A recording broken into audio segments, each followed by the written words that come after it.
75 വയസ്സ്. ചത്തുടങ്ങാറായ പ്രായത്തിൽ 70കാരിയെ വിവാഹം കഴിച്ച മഹാൻ.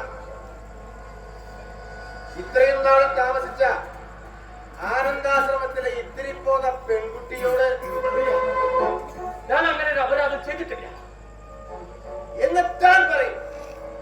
പക്ഷേ നോക്കണം, ആനന്ദാശ്രമത്തിലെ തമ്പുരു എന്ന 13കാരി തനിക്കെതിരെ എഴുതി തന്ന പീഡന പരാതിയാണോ ഇത്?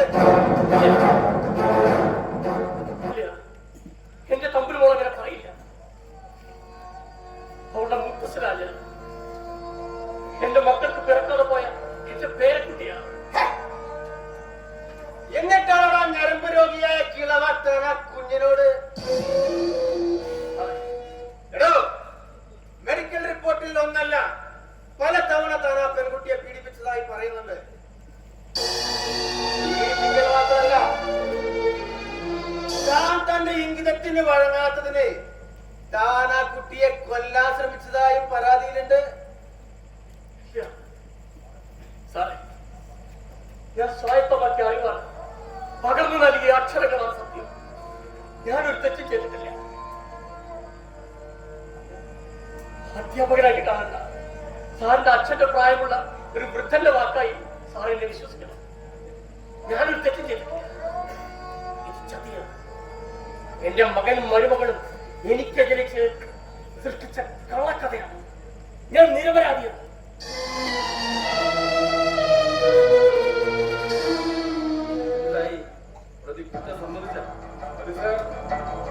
കോടതിയിൽ ഹാജരാക്കി ഇയാളെ കസ്റ്റഡിയിൽ വാങ്ങിയത് ഇവിടെ പ്രതിയോട് പിന്നാലെ പറഞ്ഞിട്ട് സമയം കളയാനല്ല, ചോദ്യം ചെയ്ത് കുറ്റം സമ്മതിപ്പിക്കാനാ.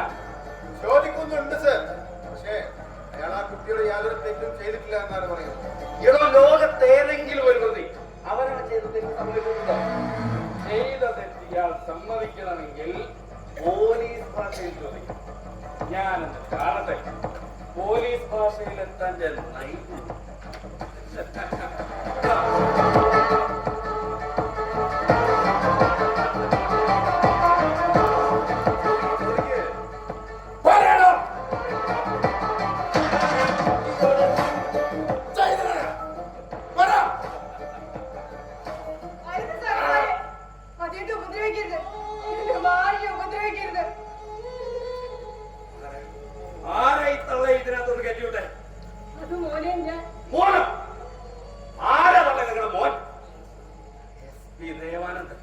ഈ ജില്ലയുടെ പോലീസ് മേധാവി. ക്ഷമിക്കണം സാറേ, പുറത്തുള്ള സാറന്മാരോട് കരഞ്ഞു കേടാ വിളിച്ചപ്പോ അവര് കയറ്റിവിട്ടതാ. എന്റെ ഭാഷ നിരപരാധിയാണെന്ന് സാറന്മാരോട് കേടാ വിളിച്ച് കൊണ്ടുപോകും വന്നതാ. തള്ളെ അങ്ങ് കേളപേക്ഷിച്ച ഇയാളെ ഇപ്പൊ അങ്ങ് വിടും. ഇയാളെ ഇവിടെ പോലീസ് ചായയും കൂടെ വാങ്ങാൻ വേണ്ടി വിളിച്ചിട്ട് കൊണ്ടുവന്നല്ല. 16 പോലും തികയാത്തൊരു പെൺകുട്ടിയോട് ഈ വൃത്തികെട്ടവൻ അങ്ങനെ പറയാൻ സാറ് അദ്ദേഹം ചെയ്യില്ല. ഞാൻ അദ്ദേഹത്തിന്റെ ജീവിതത്തിലേക്ക് വന്നാലും സാറിനെ കണ്ടി തെറ്റെങ്കിൽ ഞാൻ ഒഴിഞ്ഞു പോക്കോളാം. എന്റെ ഭാഷ വെറുതെ വിടണം. നീ ഇന്ന് അച്യുതാനന്ദൻ മാഷിന്റെ ഭാര്യയാണ്. എനിക്കിവിടെ മരണമാണ് വിധിക്കുന്നതെങ്കിൽ ഞാൻ അഭിമാനത്തോടെ സ്വീകരിക്കും. പകരം ഇത്തരം നോണം കെട്ടവന്മാരുടെ കാല് പിടിച്ച് നീ അപേക്ഷിക്കരുത്, യാചിക്കരുത്. കർത്താവ് സമക്ഷം വില്ലു കെട്ടി മറ്റൊരാളുടെ ഭാര്യ ഒരു കുഞ്ഞിന്റെ അമ്മയായി ഞാൻ. അവരിൽ നിന്ന് എന്റെ ജീവിത ദുരിതങ്ങളാ എന്റെ അങ്ങയുടെ ഭാര്യ ഞാൻ പ്രേരിപ്പിച്ചത്, അങ്ങയുടെ ജീവിതത്തിലേക്ക് എത്തിച്ചത്. അത് ഞാൻ അങ്ങ് കെട്ടിയ മിന്നർക്ക് അങ്ങയുടെ ജീവിതത്തിൽ നിന്ന് പോവാൻ തയ്യാറാ. പകരം ഞാൻ കാരണം അങ്ങയുടെ ജീവൻ നഷ്ടപ്പെട്ടു. അങ്ങ് കെട്ടിയ താലിയർക്ക് ഒരു വിധവയായിട്ട് എനിക്കാവില്ല, എനിക്കാവില്ല. പക്ഷേ നിങ്ങളുടെ പ്രണയത്തിന്റെയും ദാമ്പത്യത്തിന്റെയും താലിയുടെ മഹത്വത്തിനെ പറ്റി പഴംപുരാണം പറഞ്ഞിരിക്കാനുള്ള ഇടവല്ലത്. നാളെ ഇയാളെ കോടതിയിൽ ഹാജരാക്കുന്നതിന് മുമ്പ് ഇയാൾ കുറ്റം സമ്മതിച്ചിരിക്കണം. മനസ്സിലായോ?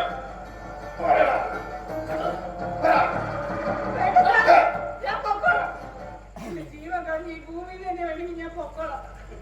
ഒരു വയസ്സായ സ്ത്രീയുടെ അപേക്ഷയായി കണ്ട് അദ്ദേഹത്തെ വെറുതെ വിടണം.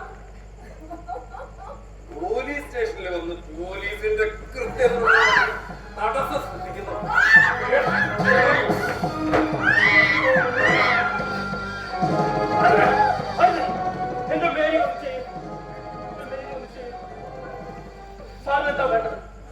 ഞാൻ കുറ്റം സമ്മതിക്കണം അല്ലേ? സാർ പറഞ്ഞതല്ല ശരിയാ. ആനന്ദാശ്രമത്തിലെ തമ്പുരു എന്ന പെൺകുട്ടിയോട് ലോകം മറക്കുന്നത് ചെയ്തത്, ആ അപരാധം ചെയ്തത് ഞാനാ.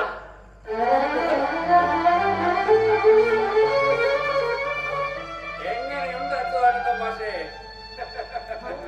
നിങ്ങളുടെ ഒരു കൈപ്പിഴ. അന്ന് എന്റെ കുടുംബത്തിൽ കയറി വന്ന് എന്റെയും എന്റെ ഭാര്യയുടെയും നേരെ കൈയോങ്ങിയപ്പോ നിങ്ങൾ ഇങ്ങനെ ഒരു തിരിച്ചടി പ്രതീക്ഷിച്ചു. പാമ്പിനോളം പ്രതിയുള്ളവരാ പോലീസ്. പത്തിക്കടിച്ചാൽ തീർത്തേക്കണം, ഇല്ലെങ്കിൽ അവസരം കാത്തി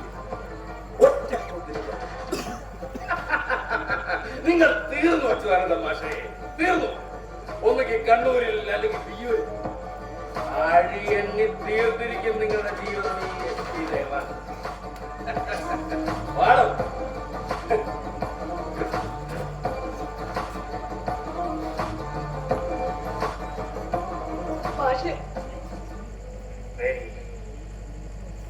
പേടി തോന്നുന്നുണ്ടോ നിനക്ക്?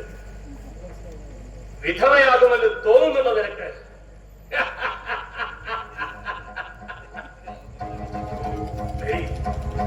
നമ്മുടെ വീട്ടിലെ അലമാരയുടെ രഹസ്യ അറിയിൽ അലികച്ചി തെളിത്തുന്ന കറുത്ത ഡയറി. ആ ഡയറിയിൽ കിങ്ങിണി മോളോട് പറയാൻ ബാക്കി വെച്ചിരുന്നു. Malli versus state of Tamil Nadu, Amrita versus state of Tamil Nadu, Murugan Vetrivel versus state of Tamil Nadu.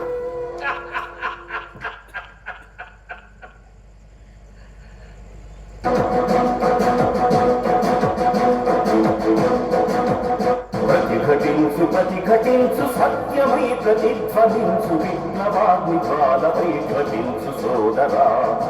అవతరించు కథన వ్యూహమే రచించి ధనమదాంధ శక్తుల నిర్జించు సోదరా.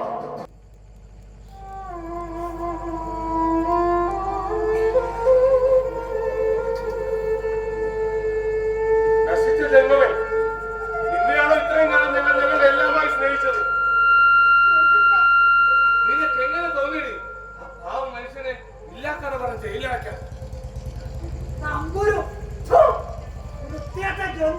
നിനക്കൊക്കെ പോയി